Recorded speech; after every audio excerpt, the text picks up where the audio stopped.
What's on, ladies and gentlemen? My name's Ross, I like games, and today we need to look at Omnimon X-Antibody.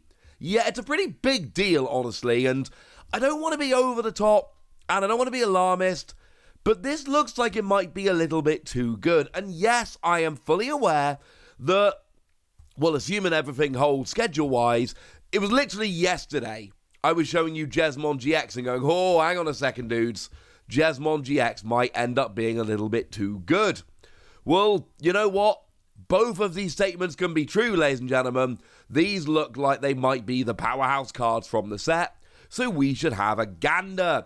But the reveals are coming so thick and fast at the moment, there's so much to talk about, that we might as well have a pop of another level 6 while we're in here. Let's have a look at Achillesmon. Just because we've looked at so many yellow cards, there aren't that many yellow cards to look at, but then we've got a new level 6. What are we going to do? Ignore it?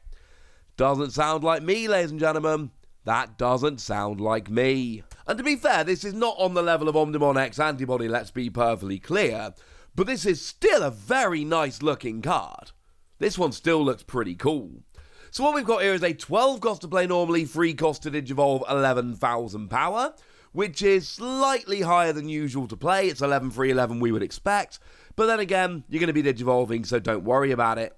It is also worth noting that though it is just a pure yellow card, it can Digivolve from either yellow or green, which does give you a few more options as the game goes along, and that makes me pretty gosh darned happy. But what does it actually do? Well, it's a yellow card. It's going to have some recovery, right?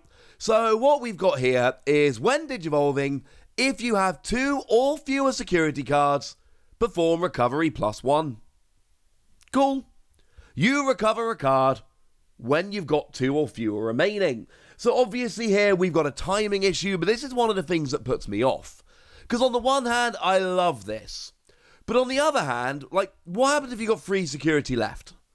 Well, if you Digivolve, you don't get that really good Digivolution skill, so you kind of want to wait until you've lost an extra security.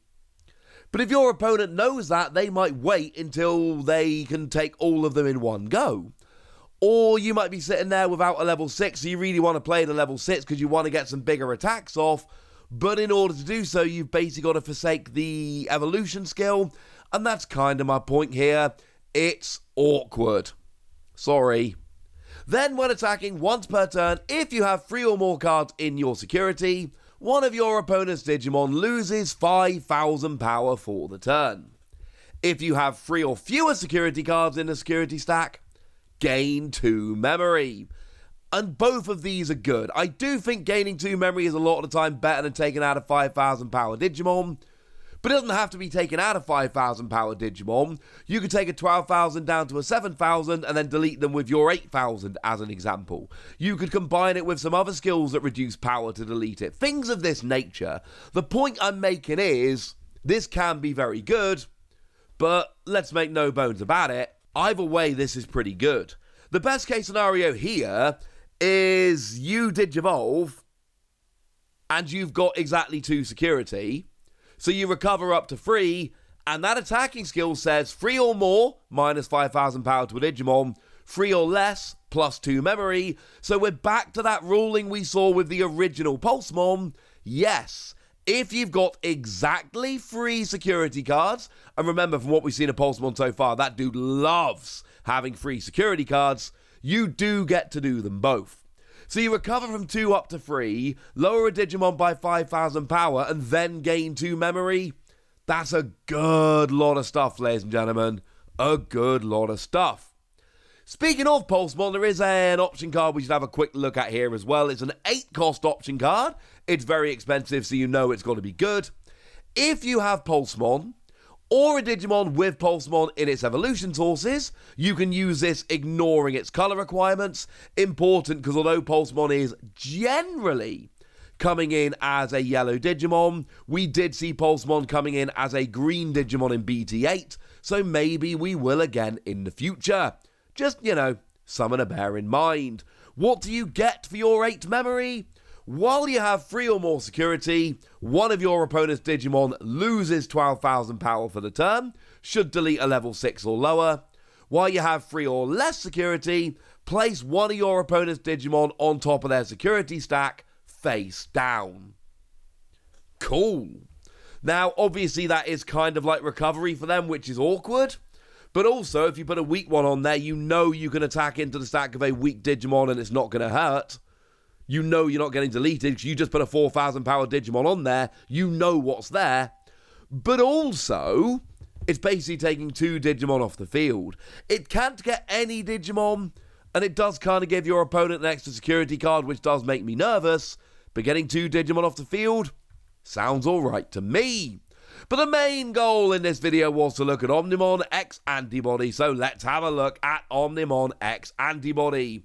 16 cost to play normally, which is as high as we've seen. 7 cost to Digivolve, which is as high as we've seen. 16,000 power, which is as high as we've seen. I believe it's the 3rd Digimon that hits up to 16,000 power naturally. This is, in every way, in terms of basic stats, as big as we've seen on any Digimon so far. But what we've got here is a skill whereby you can Digivolve from Omnimon for free. As in 1, 2, 3, for free cost, not for 0 cost.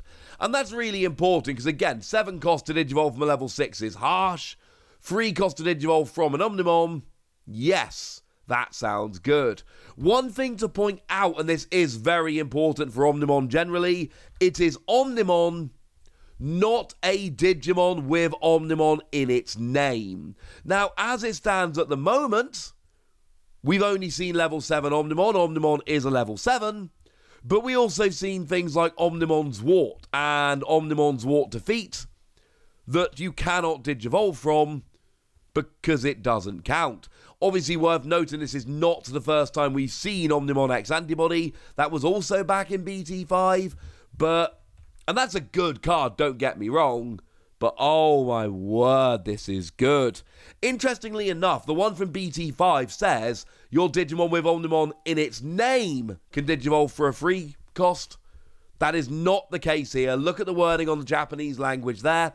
There clearly is not room for that. It says, very simply, evolve Omnimon for free. That's what it says. So, no, it's not name including Omnimon. It has to be called exactly Omnimon, which, as I've shown you, can be incredibly important because we have Digimon with Omnimon in their name that you may wish to Digivolve into this, and you can't. Although, again, like I've just said, all of these Omnimon, they're level 7s.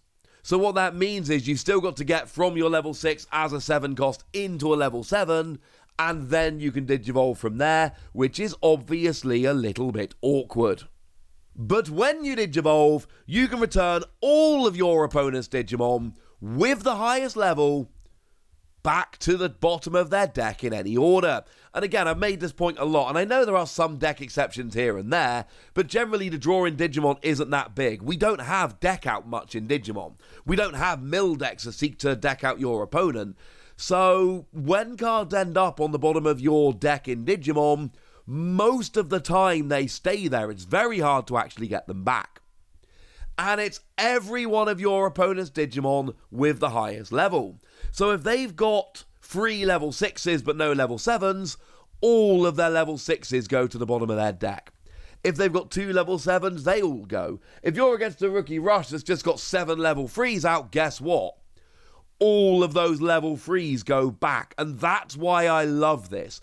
Sure, there's going to be plenty of times you get rid of 1 level 5, but they've got a bunch of level 4s to go with, and if that happens, that happens. It sucks, don't get me wrong. It's not ideal, but it's not the end of the world. We'll cope. My point here is that this can be absolutely devastating. Then, when Digivolving or when attacking, limited to once per turn, by returning a card named X-Antibody, or a level 6 Digimon from this Digimon's evolution sources to the bottom of your deck, reveal every card in your opponent's security, trash 1 card from among them, and put the remaining cards face down in your opponent's security, and then your opponent shuffles. So, you don't get to stack their security, but what you do get to do is trash a security, but trash the best one.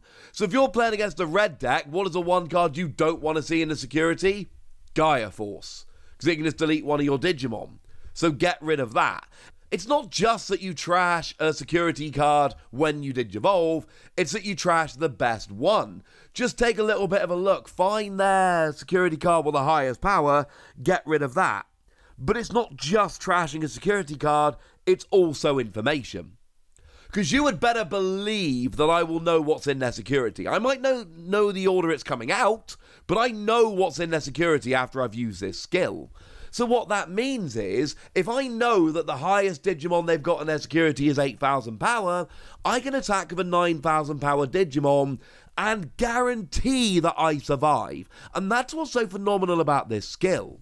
Generally speaking, when we attack blindly into the security, we're playing the odds. I don't think I'm going to get deleted. I think I can survive this. But if I know every card in their security, I can attack the Digimon that I cannot afford to give up, knowing I won't be giving it up, whereas other times I might go, I kind of want to take out a security card, but I need to evolve this next turn. It's not worth the risk. What risk? Yes. Absolutely yes.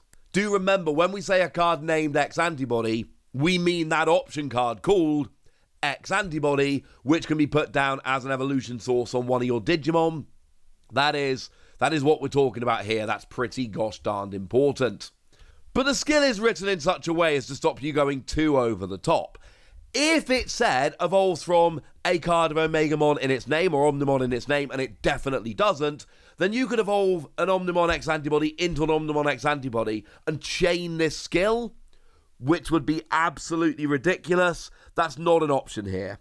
Because you have to evolve from exactly Omnimon, that does stop it getting too stupid, but make no mistake about it, this is absolutely phenomenal. It's ridiculous. You evolve up, and then you get that amazing skill that returns the highest level Digimon to the bottom of your opponent's deck, all of them, and you also get the evolution skill that lets you return a level 6 to the bottom of your deck and trash a security card of your choice. But remember, that's an evolution and an attacking term, so although you can't just keep Digivolving into each other, you can keep attacking.